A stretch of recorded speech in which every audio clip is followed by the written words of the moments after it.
안녕하세요. 박영춘입니다.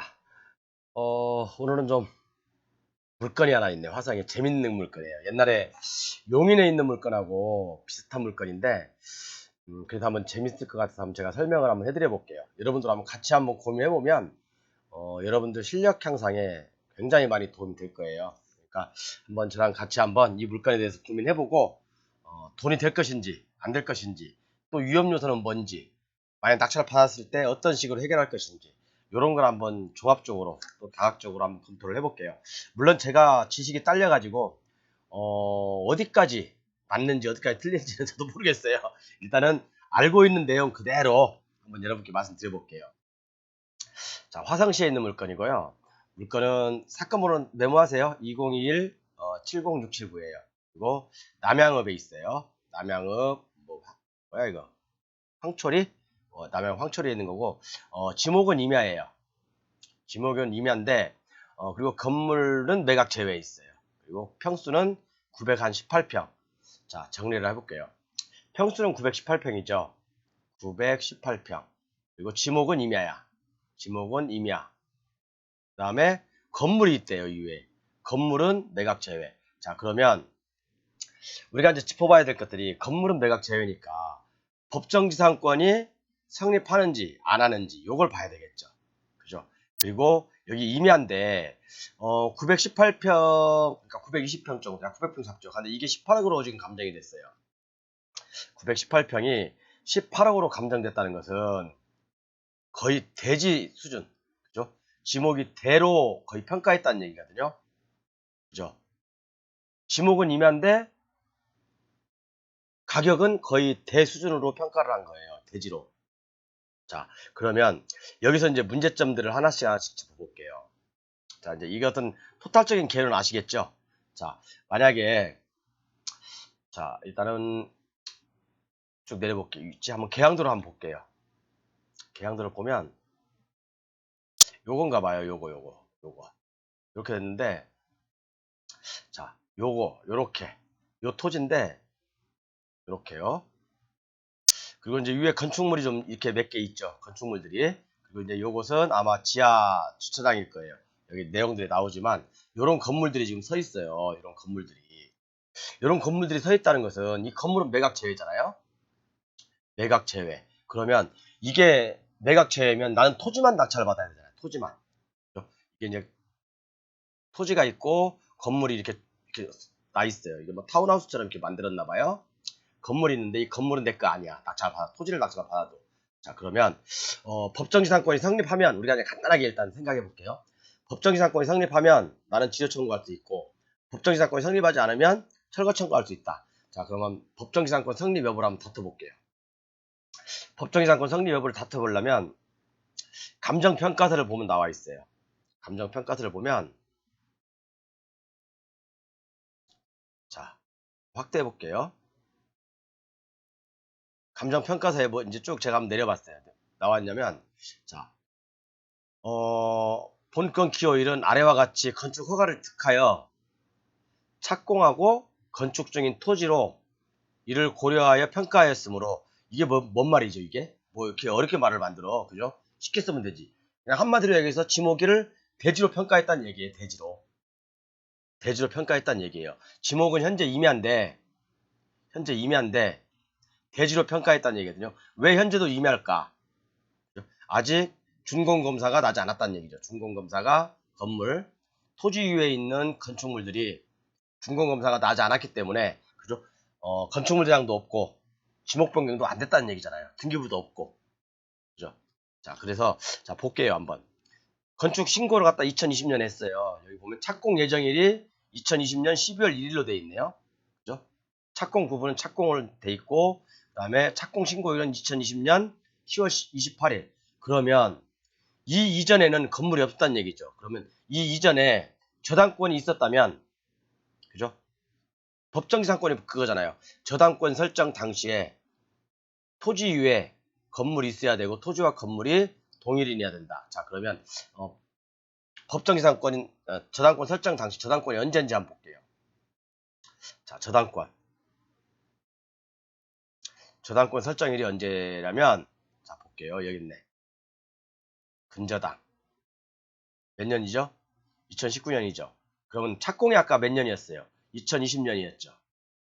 착공 2020년 10월 18일이었잖아요. 착공 신고일이. 그러면 저당권 설정 당시에 토지위에 건물이 있었습니까? 없었죠. 그러면 일단은 대전제는 법정지상권 성립하지 않는다. 그렇게 볼 수 있죠. 그죠? 법정지상권은 성립하지 않는다. 그러므로 이 위에 있는 건물들은 철거 청구에 놓일 수 있다. 라는 어떤 일단 1차적인 결론을 도달할 수 있습니다. 자, 그리고 제가 말씀드렸지만 임야는 우리가 주로 이제 토지를 개발할 때 임야하고 농지가 있죠. 그죠? 농지는 농지 전용 기간이 없어요. 그죠? 2년이든 3년이든 내가 어떤 건축 허가를 넣었어. 그러면 얼마든지 몇 년이고 다시 할 수 있어요. 그렇지만 임야는 모르시는 분 메모하세요. 제가 이제 누차 강조를 하죠. 산지 전용 기간이라는 게 있어요.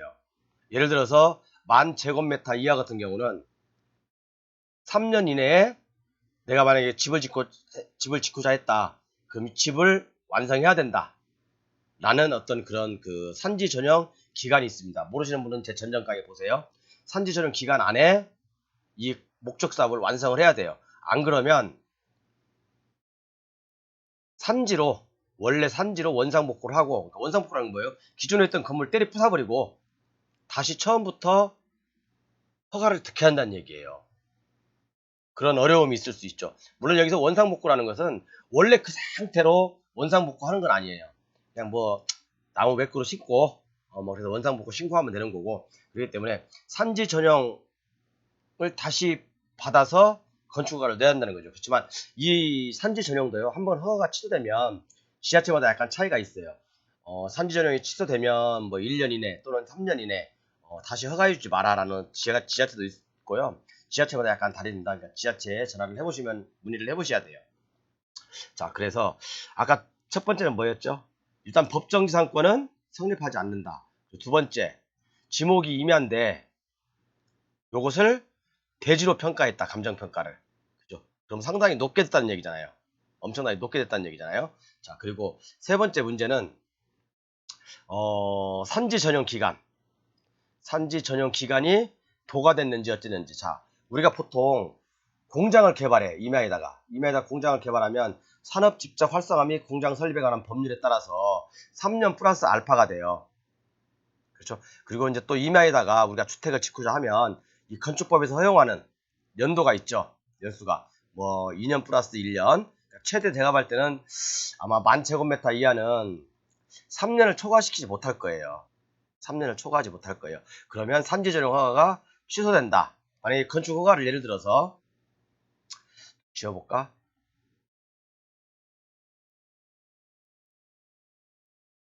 이 지금 토지 위에 있는 건축물 있죠. 이 건축물을 처음에 우리가 허가 낼 때 우리가 이 3년 이내에 완성하겠다 또는 4년 이내에 완공하겠다라고 이렇게 계획서를 제출했다면 산지 전용 기간이 비록 10,000제곱미터는 3년의 전용 기간 안에 목적 사업을 완성해야 되지만 이 목적 사업이 4년으로 돼 있다. 그럼 이 목적 사업을 준용하는 거죠.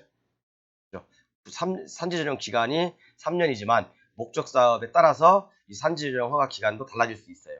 만약에 공장이다. 그럼 공장이 뭐 8년 안에 우리가 공장을 완성하겠다. 그러면 이 산지 전용 허가 기간도 8년으로 연장되는 거죠. 목적 사업에 따라서 산지 전용 허가 기간도 달라진다. 그런데 자, 우리가 그래서 세 번째 확인해 볼 게 뭐냐면 산지 전용 허가 기간이 도가 됐는지 안 됐는지 요것을 한번 관련 부서에 문의를 내봐야 되겠죠. 아까 착공은 뭐라고 했죠? 착공은 2020년 10월 18일 날 착공이 됐다고 했죠. 착공계가 제출됐다고 했죠. 자, 그럼 여러분 여기서 이제 참 몇 가지 지켜봐야 될 게 뭐냐면 여기까지는 아셨죠? 제가 뭐 산지정허 기간 요거는 수없이 귀에 따갑게 용인 사건부터 해서 양평 사건부터 해서 제가 수없이 말씀드렸습니다. 자, 그러면 이 물건을 봤을 때 여러분 어떠세요? 법정지상권 일단 성립하지 않아요. 그러면 자, 우리가 여기 철거 청구 한다고 그래요.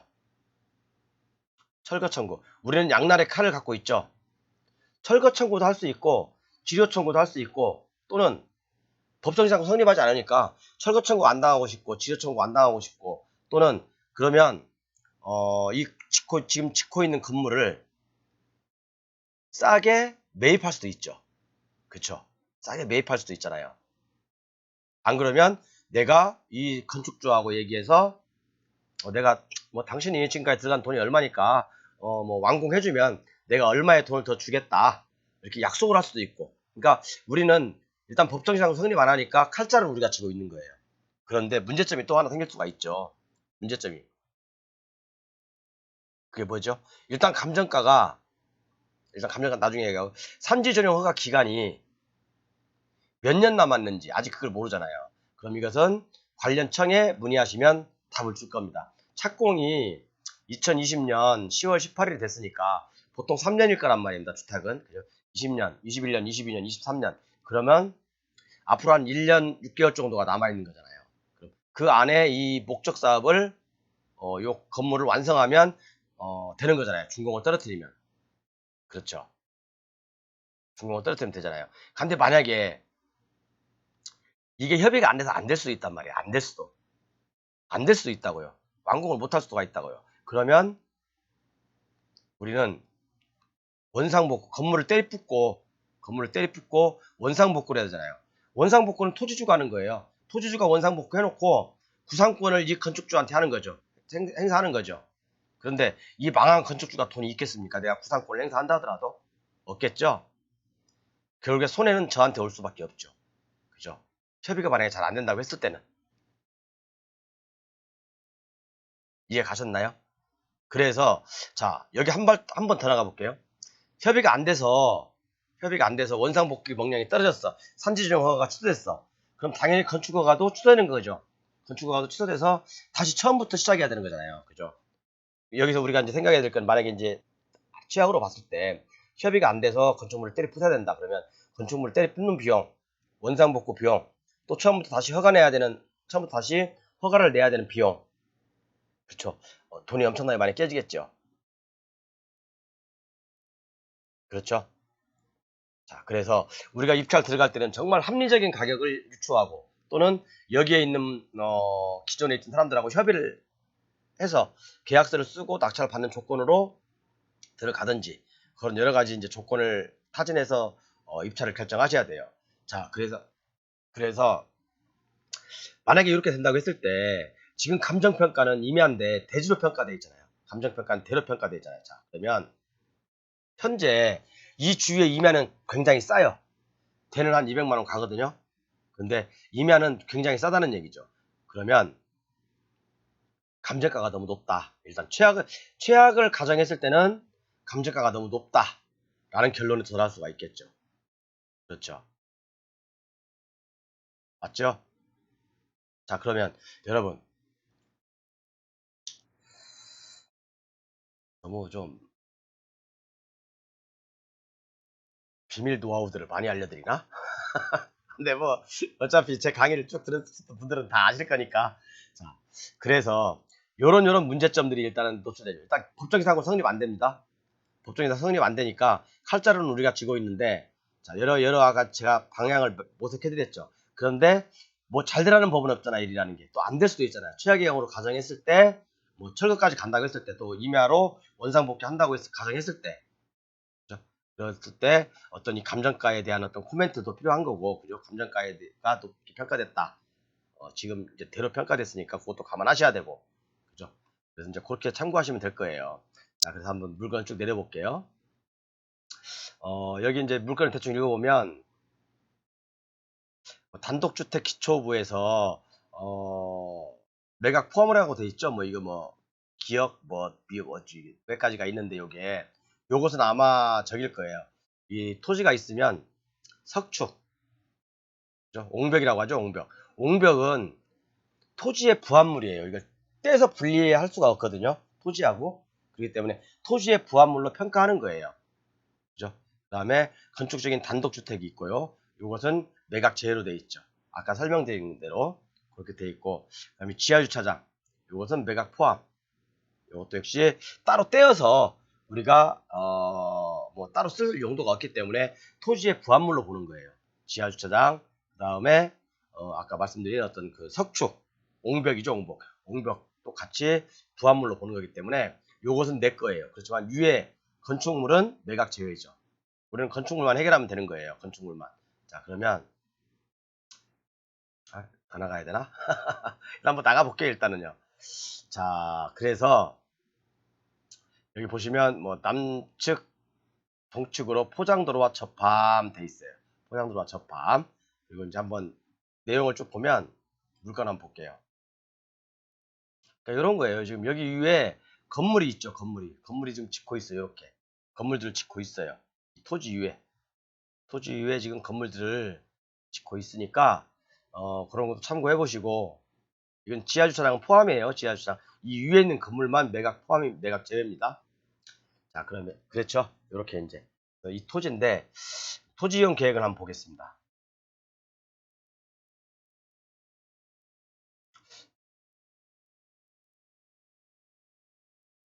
토지 이용 계획을 보면 계획관리죠. 땅을 줬죠. 계획관리죠. 그 다음에 뭐 어쩌고저쩌고, 뭐 이것은 뭐 별 쓸데없는 얘기고, 그 다음에 기타 사항 추가 기재해 가지고 건축법 2조 1항 제11호 남목에 따른 도로 일부 포함 이렇게 돼 있는데, 이게 뭔 얘기냐면 건축법상 도로란 얘기예요. 건축법에서 나오는 건축법 2조 1항 11호 남목에 나와 있는 도로란 얘기. 이게 바로 뭐냐면 건축 허가 시에 시장 군수가 지정 공고한 도로란 얘기예요. 그러니까 말 그대로 도로란 얘기예요. 도로다. 도로 접었다. 그런 얘기거든요. 그죠?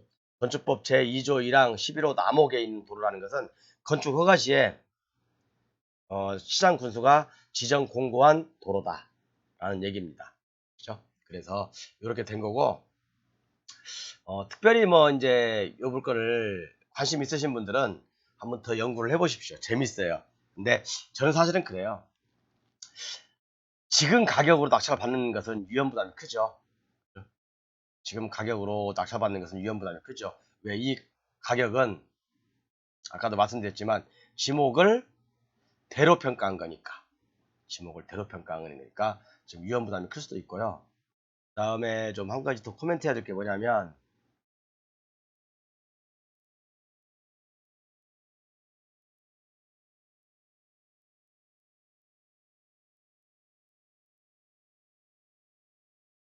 여기 지목은 임야이나 현황상 지상의 건축 허가를 득하고 건축 중인 건물이 소재하고 있음. 그래서 본건은 부지 조성을 위한 뭐 축대 조성 뭐 어쩌고저쩌고 등이 감안하여 평가하였음.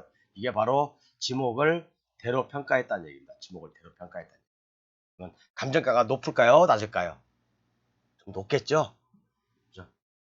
그리고 우리가 이제 최적 가격으로 낙찰 받았다 하더라도 아까 말씀드린 대로 협의가 잘 안 됐을 경우를 감안해서 그것도 다시 처음부터 진행하는 조건으로 타지 가격을 다시 재산정해야 한다는 얘기예요. 그리고 어떤 산지 전용 기간도 관청에 한번 물어보시고요. 그 다음에 만약에 산지 전용 허가가 취소되면 화성시 같은 경우도 몇 년 동안 뭐 다시 허가를 넣지 못하느냐, 어떤 그런 것도 사진해 보시고 봐야 되고요. 조례에 있는지.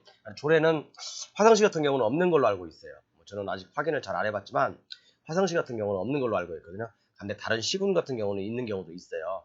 산지조정을 취소하게 되면 3년 동안 개발행 허가를 넣지 못한다, 받아주지 않는다, 어떤 그런 내용들이 있거든요. 그런 내용도 확인해 보시고, 자, 이런 물건 여러분 봤을 때 너무 어렵게 생각하지 마세요. 그냥 우리는 법정이상권이 성립 안 하니까, 자, 일단 철거를 할 수 있어요. 우리가 철거 청구를 할 수 있어요. 하지만 철거 청구하기는 너무 아깝잖아요. 그죠? 그럼 우리가 이제 좀 저렴하게 산다든가, 뭐 정말 저렴하게 산다든가, 그런 방법을 택해서 내가 이 공사를 완공해서 매매할 수 있는 어떤 그런 조건을 만들면 더 좋겠죠. 뭐 무작정 법적으로 법정 상관 안 되니까 때려 부숴버려. 그러면 나도 손해, 그 사람도 손해. 서로 손해죠. 이런 경우는 아마 협의가 잘 될 수도 있어요. 그렇기 때문에 우리가 이제 낙찰가에다가 좀 더 유찰되겠죠. 이제 임야로 상정해서 최악의 경우에 임야로 상정해서 낙찰을 받되, 최악의 경우에 그죠? 철거 비용 플러스 다시 복구 비용 플러스 다시 처음부터 허가를 얻는 비용, 요것도 감안해서 낙찰을 받아야 됩니다. 만약에 최악의 경우에. 그렇지만 우리가 중간에 이 관계자들하고 만나서 협의가 잘 된다고 하면, 그죠? 적당한 선 봐서 추가 공사 비용까지 플러스해서 낙찰 받으면 되겠죠. 그렇죠. 제 강의는 오늘 여기까지 마치고요. 조금 이렇게 초보분들한테는 어려울 수도 있어요. 그렇지만 제 강의를 꾸준하게 들어봤던 분들은 그렇게 어렵지 않을 거라고 생각합니다. 실질적으로 이런 물건들이 적당한 가격에 오면 큰 돈이 될 수도 있고요. 정말 누군가에게는 기회가 될 수도 있어요. 또 잘못 받으면 정말 패가망신할 수도 있고요. 그래서 이런 것들은 조금 전문가의 손을 타는 게 맞다고 봅니다. 시청해주셔서 감사합니다.